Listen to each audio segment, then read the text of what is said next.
हे जाड़ा में पाड़ा नियर का गली के चक्कर काटता रो आवाना नहीं क्या बा जाड़ा लगता हो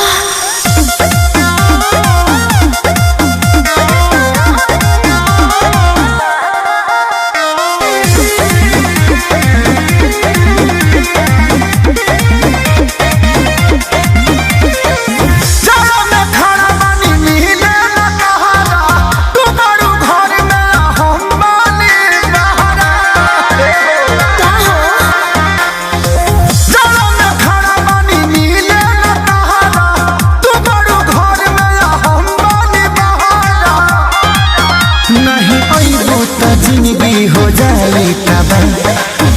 तो कैसे आई देवाल फाड़ने के लिए 67 दबा पिछुआरी आवे खाते 68 100 नंबर दबा दे तो मिलल भूल जाएगा अरे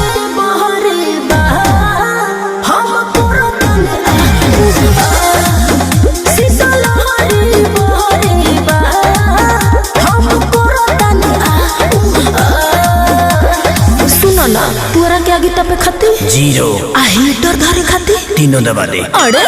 3 पुलक के बात होता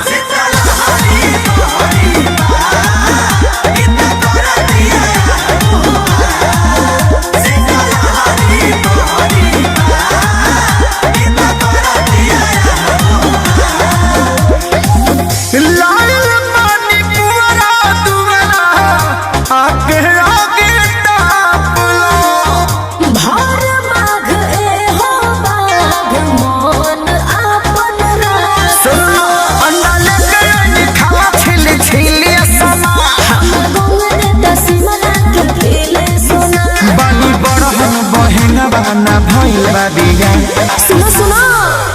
सर्दी में पत्नी वाला फील लेबे खातिर 11 दबावा तहरा के गरियावे खातिर 12 अरे ना ना एकर बटन नहीं खे बनल